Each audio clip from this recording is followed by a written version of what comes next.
This is Jeanna Giese. It's a medical miracle that she's alive. 2 years ago, she became the first person ever in history, without the protection of a vaccine, to survive rabies.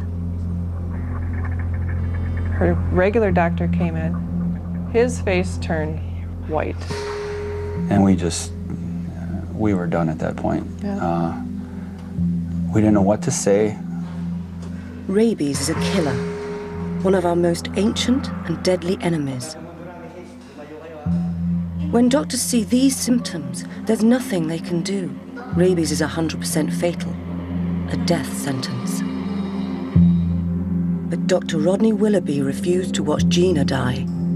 He broke all conventional wisdom and, working against the clock, created a revolutionary treatment which brought her back from the dead. It was wonderful. And I've never seen anything like it, but I hope to again. The question now is, was it a miracle or a cure?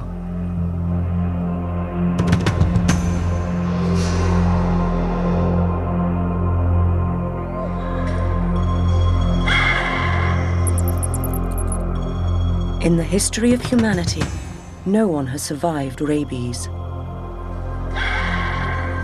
Once the virus gets into the host body, it moves swiftly through the nervous system, hijacks the brain, and always kills the host. The viruses seem to have a strategy of either overwhelming shock and awe. When you have the dynamics of an animal that can directly inoculate virus into your brain, you have one very severe, overwhelming infection. As many as 100,000 people die of rabies every year, most of them in the developing world. The smallest bite, a single drop of saliva, will kill. Children are very often the victims. Dr. Steve Sholand works in Southeast Asia battling this curse. When you look what rabies can do to someone, it's just absolutely devastating. And the deaths that they have are probably the worst deaths you can imagine. And when you see them suffer from rabies, it just breaks your heart. So if you have clinical rabies, that's a death sentence. You're going to die. Modern medicine can save us from killers like smallpox, cholera, and typhoid. But despite centuries of searching, there still remains no cure for rabies. The age-old treatment remains unchanged. Isolate the victim, tie them down, and wait until the virus destroys them. Rabies is largely forgotten in the First World, but is making a dramatic comeback. These scientists are monitoring a new super strain of the virus in the bat population of America. Rabies has reached epidemic levels amongst wild animals, and every 2 minutes someone in the US has a close encounter with a rabid bat, skunk, or raccoon. In Europe, only Sweden and Norway are rabies-free, and in 2002 a man was killed by a rabid bat in Scotland. It was in the late summer of 2004 in Fond du Lac, Wisconsin, in America's Midwest, that the remarkable story of Jeanna Giese began. The 15-year-old was the typical girl next door, an A-grade student and star of the high school volleyball team. September the 12th was just another Sunday. It started as usual with Mass, a short drive away across the small town at St. Patrick's Church. 2 years later, still learning to walk and talk again, Jeanna Giese comes back with her parents to remember what happened. It was this little black bat. I think it came down from up there and it started flying around. It kept landing on the top of the windows, but never went out the open ones. Mm-hmm. And then it started getting lower. People started swinging at it with their hats. Apparently someone had hit it down. We didn't know that, but it was laying on the floor in the back, and of course she's the big animal lover. And then I'm like, Mom, can I pick it up and take it outside? Because I wanted to help it, but I also thought it'd be kind of cool to pick up a little bat. So I picked it up and I went outside, and right as I was walking out the door, it bit me in the finger. I let go and it still hung on to my finger, and that just really hurt. So I took it and I chucked it and I just walked away casually, just no big deal. Even now, the ingenious virus was invading Jeanna. Rabies is the only virus invisible to the immune system, hiding in the nerves and using them as an express way to the brain. All mammals are prey to rabies, not just bats. The hallmark of rabies is the way it drives its host insane. Before it kills, rabies uses each victim to bite and infect the next. At the Centers for Disease Control in Atlanta in America, where they coordinate the world fight against all epidemic diseases, Dr. Ruprecht is head of rabies research. Besides being one of the oldest infectious diseases, rabies has the highest case-to-fatality rate for any infectious disease. And so that's something we oftentimes need to clarify when we talk to individuals, that when we're talking about a rabies case, we're by and large talking about a dead dog, a dead raccoon, or a dead person. There is a vaccine for rabies, but this woman did not get it in time. If there is a delay of more than 24 hours in getting inoculated after being bitten, if the first symptoms appear, then it's already too late. Nothing can save you. But John and Ann Giese knew nothing of this. When we looked at it, it was just Pinprick. a little, Nothing. yeah, pinprick, paper cut type. Bled, cleaned it out when we got home. Nothing to get nervous about. So we thought. So we thought, yeah. The incident was soon forgotten. The Gieses had other things to think about. The coming of autumn plunges the town into football fever. The homecoming game marks the end of the season, a time of parties and dancing. So Jeanna didn't see a doctor. She was looking forward to Halloween. On Main Street, the windows were already filling with tricks and treats when Jeanna began to notice the first symptoms of what would be her own horror story.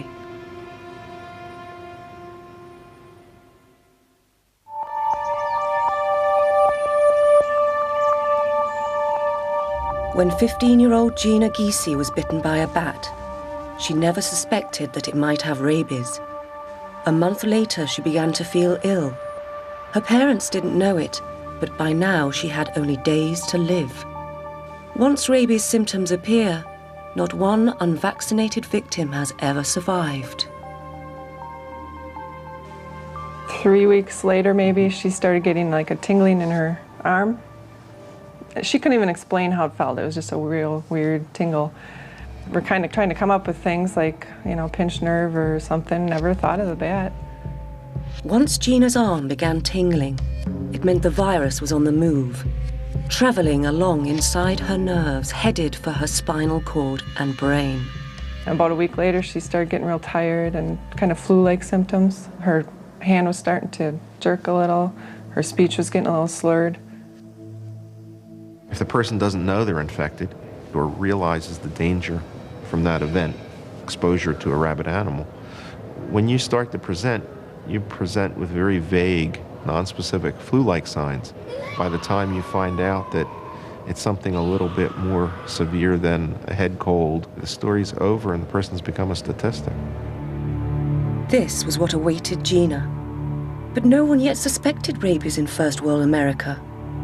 In hospital, they ran tests. It was getting very scary. Yeah, but it was happening so fast. It wasn't like this was dragging out for, weeks. This happened basically when she went into the hospital. She was gone over the weekend, so we thought it was serious, but never thought life or death. You don't think that. Then, nearly a month after the bite, Jeanna began to get double vision. Her doctors started to test her for every disease they thought likely, but not rabies. I went to play in the volleyball game. It was the last one of the season, and we were playing against our big rivals, so it was a big game. And we were warming up, and I was spiking the ball, hitting it, and she would throw it up to me and I'd see two of them. I'd be like, which one's the real ball? So we went home and I don't remember anything after the game. Still in the dark, Jeanna's parents waited for the hospital to find something. We had no reason to think it was anything extremely serious because all the serious stuff that they were testing for was coming back negative. It was only then, after all other possibilities had been exhausted, that Jeanna's mother finally remembered the bat bite. Something made me tell him, you know, she was bit by a bat. His face turned white. I'm not kidding. He looked, well, when did that happen? About a month ago. Well, you know, and he made me tell him the whole how it happened and all that. And went over things again, her symptoms, and he says, I'll be right back. If it was rabies, Jeanna would progress to the disease's final and terminal stage in a matter of days. The local doctor realized he needed help. Now, when the textbook said it was already too late, Jeanna was referred to the intensive care unit at Children's Hospital in Milwaukee. The doctor on call, Dr. Rodney Willoughby, faced the deadliest virus known to man. The local physician had gotten a story about her handling a bat a month earlier. And I said, well, that means that we have to exclude rabies, and by the way, please hang up the phone now and tell your transport team to get into protective isolation, because if it is rabies, they'll all have to have shots otherwise. Just the suspicion that he had a rabies case sent Dr. Willoughby on a frantic, though he knew hopeless search for a cure. He immediately sent samples of the spinal fluid to the Centers for Disease Control for confirmation. I think we consider rabies to be the Mount Everest. It's uniformly fatal, it's quickly fatal. People have tried forever to treat it and it's never worked. But if it was rabies, Willoughby knew he was out of his depth. He'd never even seen a case before, but he knew enough to be afraid. He needed to know if there was anything out there in the medical papers that might lead him to a possible treatment. Everything he read said there was no cure, nothing that ever worked. Jeanna was going to die. She had zero chance of survival. And I actually think the medical therapy, at least parts of what have been recommended, are harmful. Articles continue to recommend that rabies patients be given sedation and that their pain be controlled. And so they're placed in darkened rooms, usually bound so that they cannot hurt themselves further, and sedated until nature takes its course, which is typically within a day or so. There are experts writing on how to care for rabies patients, but if it doesn't work, there's no sense in reading those articles, and I actually didn't on purpose to save time. Most patients are dead in 3 to 4 days. A country like the US, the median time before somebody dies after they first experience symptoms of disease is about on the order of 2 weeks. Once rabies takes hold, the virus invades the victim's mind. They become the agent of the virus. They froth at the mouth and lurch from horrified awareness of what is happening to them to insanity and back again. Without a miracle, Willoughby knew this would be Jeanna's fate too. But then, working against the clock, Willoughby found an obscure paper on the internet which suggested the first glimmer of an idea. The author had discovered that while rabies patients die having violent fits and convulsions, their brains appear to be physically undamaged. This turned our understanding of the way rabies killed on its head. The idea was this remarkable disparity between a patient dying a violent death and a brain which is pristine at the moment of death. And that's what we seized upon in constructing what we did to treat Jeanna. From what Willoughby was reading, the virus seemed to hijack the brain, scrambling its messages, causing havoc in the host body that led to the failure of all vital organs. It was the rabid brain that killed the patient.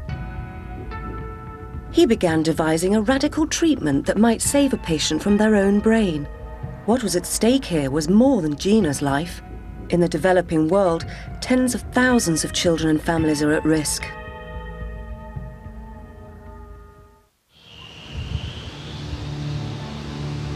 In Manila, capital of the Philippines, Packs of stray dogs living alongside the poor are carriers of rabies. Children playing in the streets are especially vulnerable. The only way to prevent rabies is to round up the dogs, vaccinate and neuter them. Teams of dog catchers seize strays off the streets every morning, transporting them out of town. Owners face heavy fines if they pick them up after the animals have been neutered.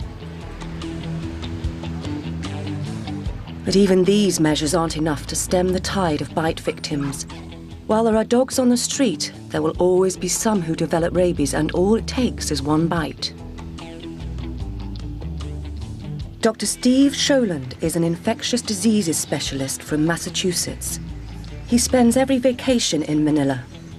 At home, he might see a rabies case once in his career, but here, working for the charity Rabies Free World, he is surrounded by the virus.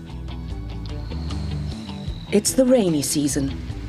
The teeming streets and crowded slum areas provide a perfect breeding ground for this most deadly of diseases. 8 o'clock on a Tuesday morning in San Lazaro Hospital. Residents began arriving at dawn, having been bitten or scratched by pets or stray animals during the night. We're in the Animal Bite Treatment Center here at San Lazaro, and actually just yesterday they had 400 plus patients come down for treatment. You can see it's very busy, very crowded here. But basically what they're doing is people who might have been exposed to rabies come down, get evaluated. If they need treatment, it's given to them, and their lives are essentially saved from rabies. This little girl comes in with her mother, her facial wounds still fresh. Having issues playing with her own dog and holding it by the muzzle, the mouth, and it didn't like that and bit her in the face. In terms of a rabies exposure, this is rather concerning because bites to the head and neck are more dangerous. She's got some painful procedures coming up, but at least she won't die from rabies.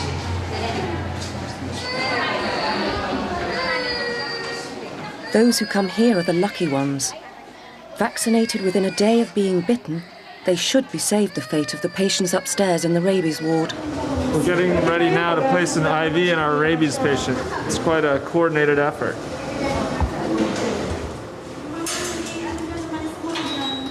Death by rabies is agonizing. This patient is typical, a poor man from the slums who was bitten by his own dog. San Lazaro treats about 300 or 400 bite victims per day.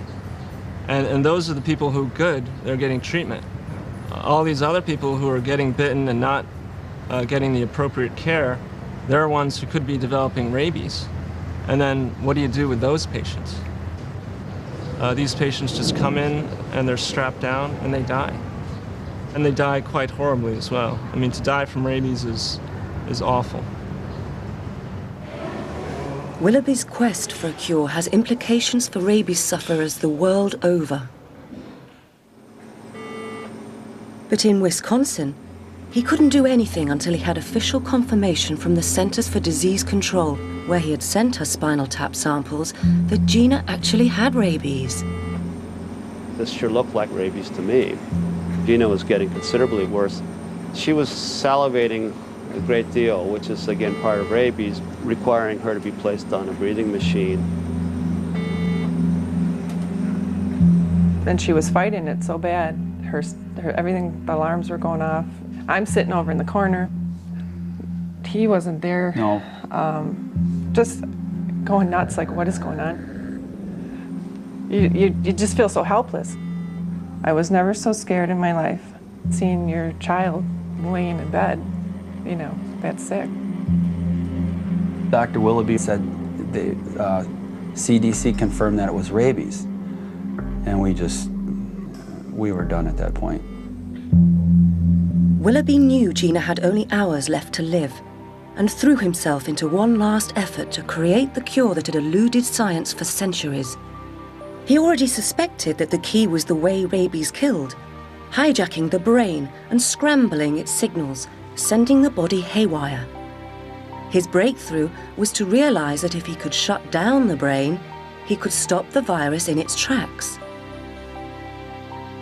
Take Jeanna's brain offline, and perhaps he could buy her immune system time to rid her body of the virus.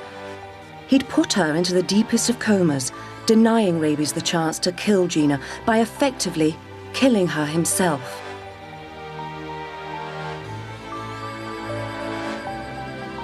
And we noticed what looked like this huge hole in the defense of rabies that no one had tried. Just sedating the brain to the point where it couldn't function long enough for an immune system to finish the job off seemed obvious. And that was sort of the eureka moment.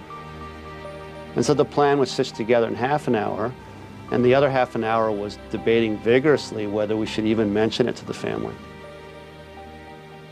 They pretty much accepted the idea that Jeanna would die as a fact, a medical fact, but at the same time offered Jeanna in the sense so that we could figure out if this in fact had any promise at all for the next family. And it was probably the most altruistic decision I've ever encountered in 20 years in medicine. You can't just say, well, no, let's let her die in peace. No, you gotta try something. There's got to be a first. I said, whether it's cancer or some disease, whatever it is, there has to be a first. And Jeanna's going to be the one that walks away.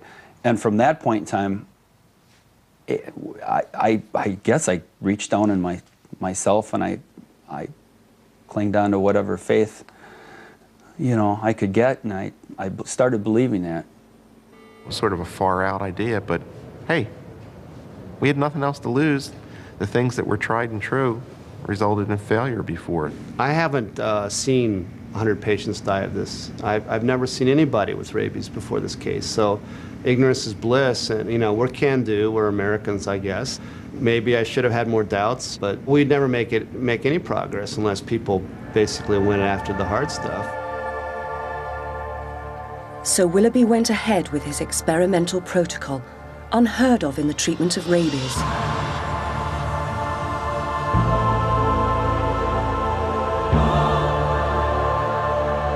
On October the 10th, Jeanna was put into a coma so profound she was only a hair's breadth from death itself. This is dangerous even for a few hours, but Willoughby planned to keep Jeanna under for as long as it took. We're trying to buy time for the immune system to catch up. So the immune system takes about 5-7 days to start an antibody response and about 10 days to have it be vigorous. And we think that antibody response is important for the clearance of rabies from somebody's brain. The worries were that as you push someone to sedation, it's a fine line between sedating the heart, for example, and sedating the brain. And so we were worried that we'd push too hard and her heart would fail. We were ready to pull the plug if things were bad because it's dangerous stuff. But even if Willoughby's untried treatment didn't kill Jeanna, was it actually doing anything to help her fight the virus? Had this procedure brought her immune system the time to mobilize and fight back? All he and Jeanna's parents could do was watch and wait and hope the virus wasn't killing her quietly as she slept.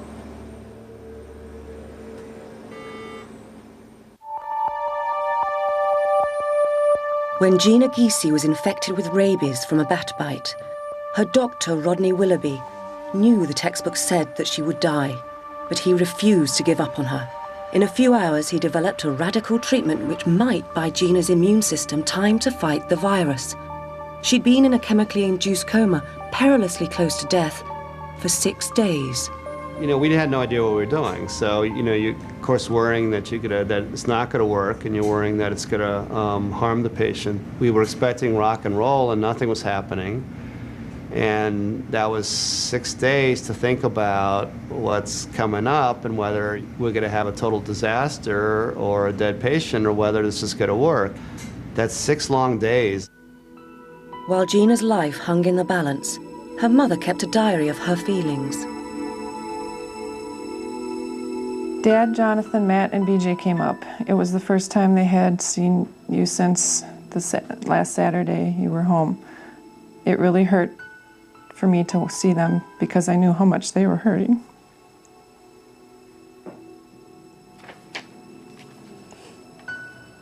I had a hard time seeing them cry. They told you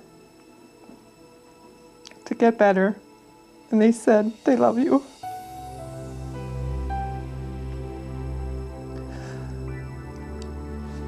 Jonathan said to get better so you can make fun of him for crying. That's about it, sorry.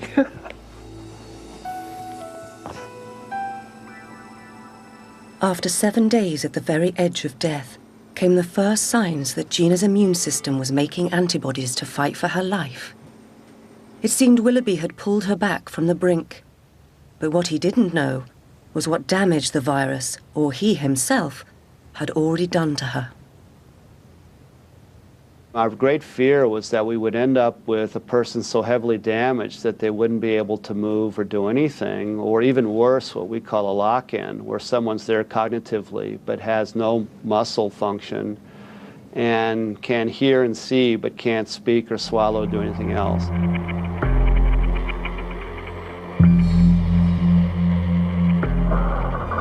When we took her out of coma and she didn't move and she didn't respond to pain, I thought we'd basically created a very vigorous vegetable, and that was the worst day of my life.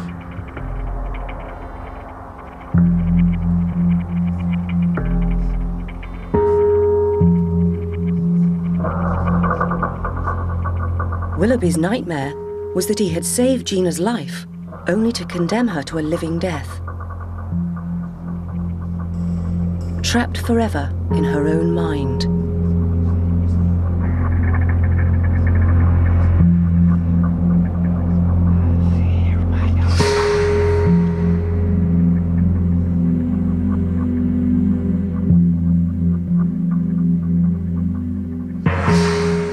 Then came a tantalizing breakthrough.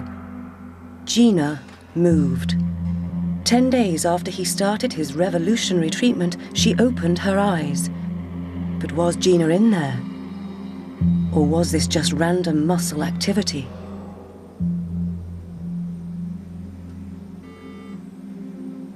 And the only way I could figure out to measure that was to present her with something which is wired in very early, such as your mother's face. He said, you know, maybe she would rather see our faces than these masks, you know, maybe she's just afraid. And so he said, why don't we take them off?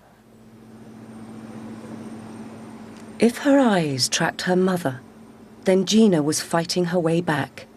This was the moment of truth. And her eyes stayed open. It was just like, wow. She knew who she was. Yeah. She knew who Anne was, and that was huge. I don't know. She's there. You know, look at your mom. Well, obviously Right. She knows then who I am. We felt that she'd made it.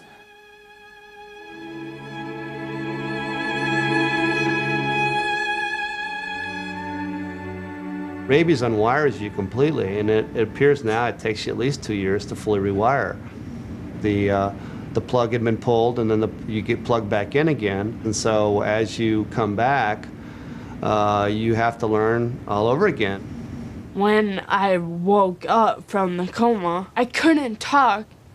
I didn't have any noise. Like, my mom and my friend, they said, like, when they would, like, clean my teeth, I'd, like, scream, but I wouldn't make sound. My mouth would just be open. You could tell I was screaming and tears were coming out, but I wasn't making sound, which is kind of weird. It's kind of freaky. She would try to scream, but with no voice, nothing would come out, and that was scary. You knew how much pain she was in. I went through therapy, and that just hurt because my muscles were so tight. Like, it hurt to move. As her voice came back, we were able to understand more words, and communication was big. Once we were able to talk back and forth, that really helped. Dirty head. Okay, make dirty come together more. Excuse me. Okay. Dirty head. Jeanna was the first rabies survivor. She'd come back from the dead in a blaze of publicity. But she had paid a terrible price for her life. When she first came out of the hospital, we wheeled her through the doors. It's probably a bad term, but she was a basket case. I mean, her emotions were all messed up. She was stricken to a wheelchair. She was barely talking. We got her home, got her on the couch, and we tried to come up with, okay, now what do we do? How are we going to get her from point A to point B? She started crawling pretty much early on, and then pretty soon she made her first couple steps again. She was able to stand up. She'd take her first step, just like having a baby again. What made it bearable is that every day she accomplished something new.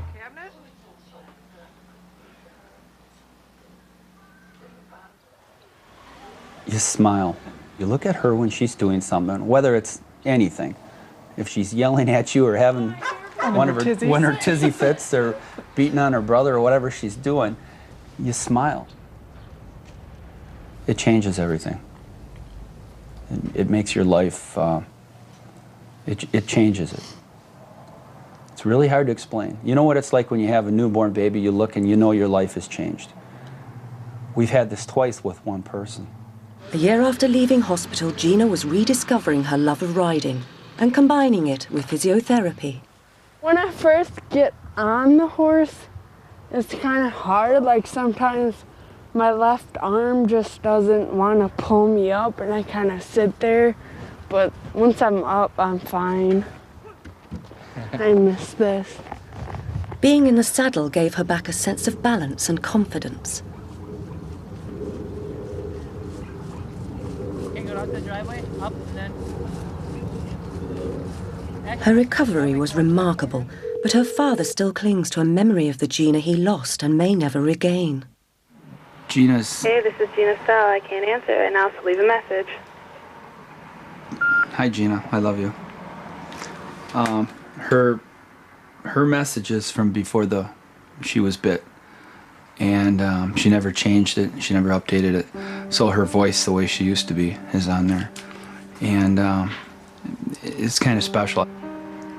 I don't want to say I go back to remind me how she was, because I'm extremely happy with what we have now. I've always had a hard time looking at the old family videos and stuff like that. There's too many what-ifs. It's a little hard to go back and look at certain things. To listen to her voice on the phone and to hear her in person, it's the best of both worlds, because if she would have died, this would have been all I had.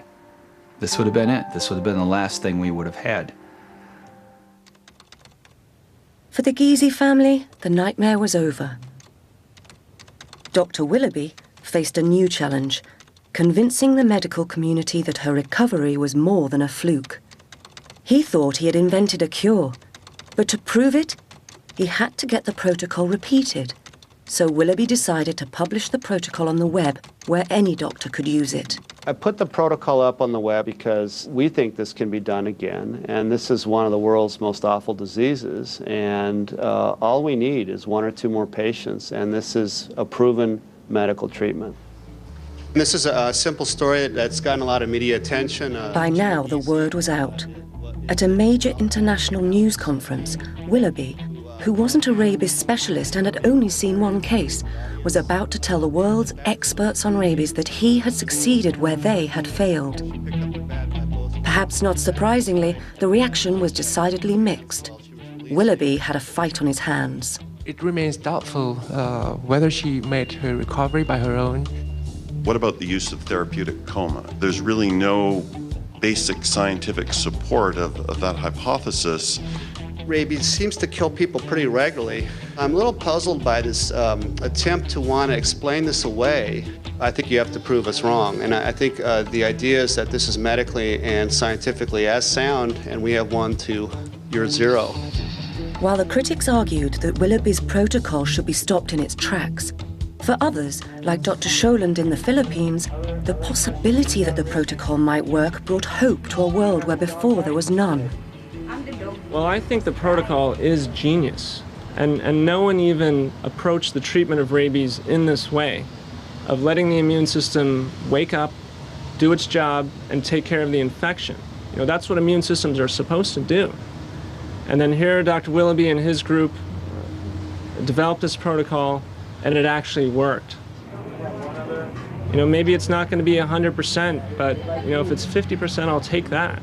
One patient lives, one patient dies. Hey, you know, if I can offer someone hope, I'm going to do that. The chance of duplicating the Milwaukee Protocol in Manila has resulted in a massive effort to beg or borrow equipment from American hospitals and build this, a new rabies facility from which, one day, patients may walk out alive. So here we have room number 13, which is going to be our rabies room. Jeanna was just one case, but when you look at the theory behind the protocol, it seems to make sense that it could actually work.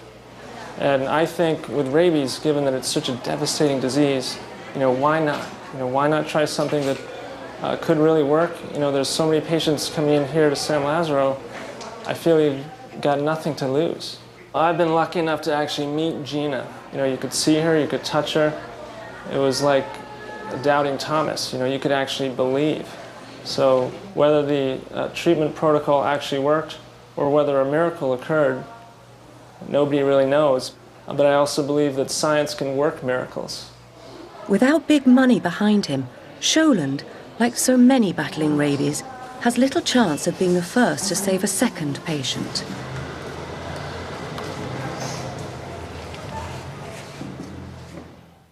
Things looked bleak for the radical new procedure, when suddenly there came news from an unexpected quarter.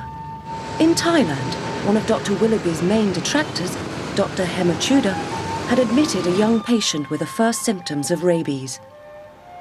We trying to follow exactly the protocol, and then this is life and death.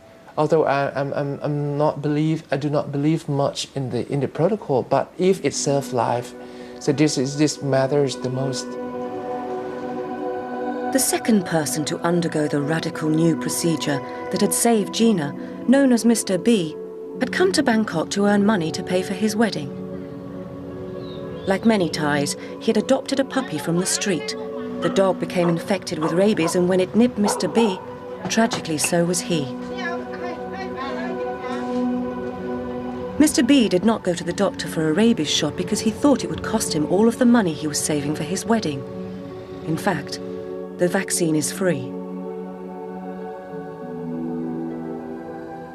Before receiving the coma induction therapy, he talked to his sisters, talked to his mother for about 5-10 minutes. And then he realized that, okay, he would die. Like Jeanna's family, Mr. B's relatives could only wait and hope that the radical procedure from America would save their son.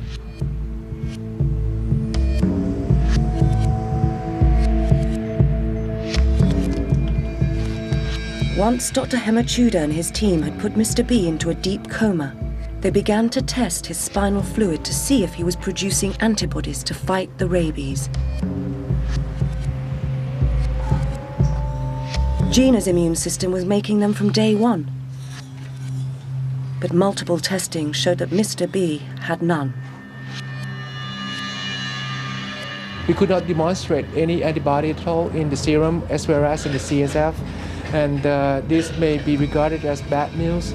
The rabies virus are in the hair follicles and in the saliva specimens. That is, the virus remains inside the body. We hope that by the end of the first week of treatment, we can see the antibody response in the serum as well as the CSF. And then if we can save the end organs, the lungs and the kidney, as well as the liver, then the patients may have the chance to survive.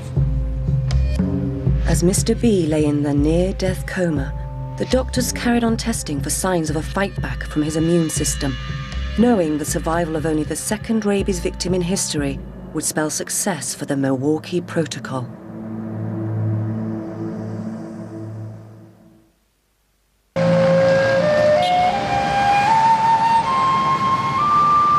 In Bangkok, it's day 7 of Mr. B's fight against rabies. The doctors are worried. Their patient's immune system is still not responding as Jeanna's did. He's not making rabies antibodies.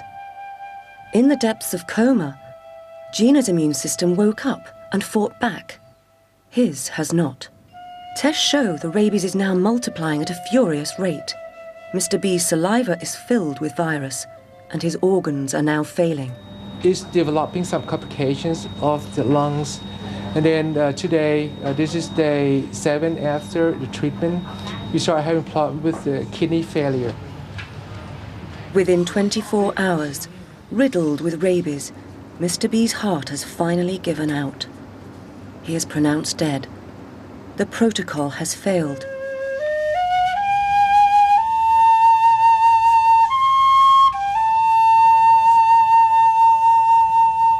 For the family, there is nothing but grief. For the doctors, there are hard lessons to be learned. I do not recommend this protocol to be applied again until we know exactly what has been going on. This protocol may be preserved just only in the cases who have the antibody appear on the first day and show up at the very beginning of the disease course.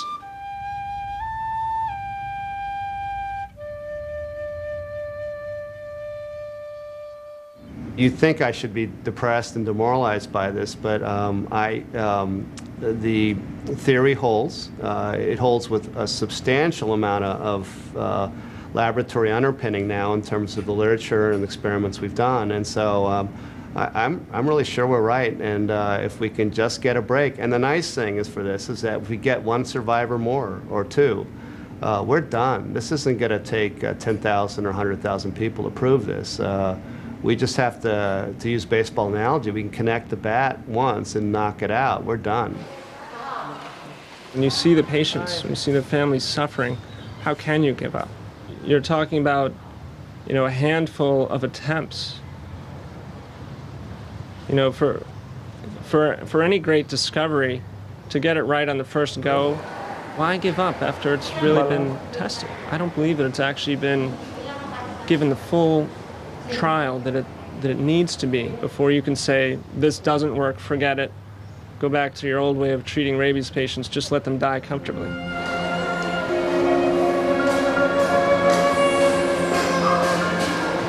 I mean, Jeanna had a chance and her life is saved. Now, what about these other patients? Shouldn't we try to be saving them also? While the world of medicine debates Willoughby's procedure, the girl whose battle with rabies left her unable to walk or talk has passed a significant test of physical coordination. Learning how to walk and talk and pretty much do everything needed to do in life, that was a big step. But I think people who come up to me and say, "Are you driving?" I say yes, they say, "Wow," they can't believe it.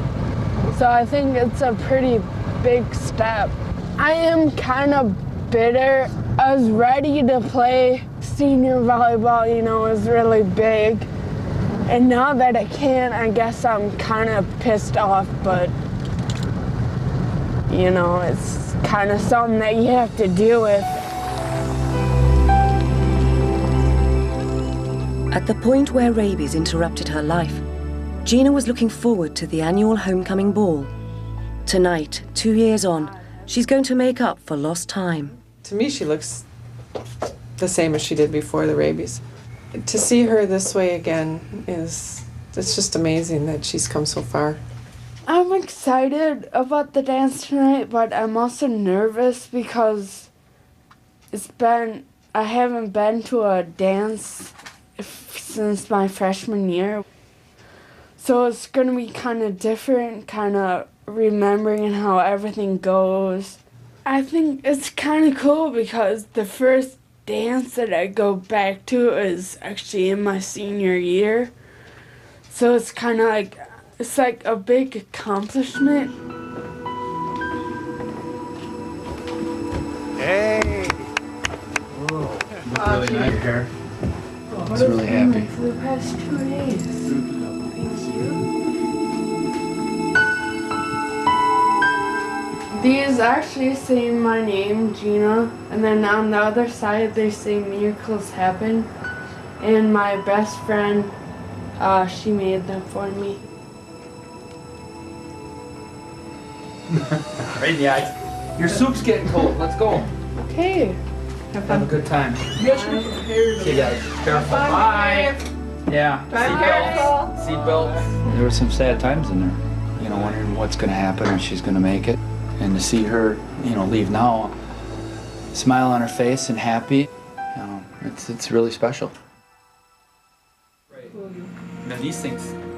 At the Children's Hospital, another homecoming. In the intensive care unit where they made medical history, the teenager is still part of the family. Well, that's wonderful. You know, we all practice medicine. I think rarely do we actually save a life, clearly and succinctly, and she's mine. So I'm delighted, and even if it's a miracle, I'm delighted. I will always be the first person to survive rabies, and if it works on a second person, it's gonna start like a whole chain reaction of people surviving rabies. Next, 2 different worlds, 5 different lives collide in Bangkok. From the creator of Cold Feet comes Tripping Over, original new drama from 5 coming up for you Monday.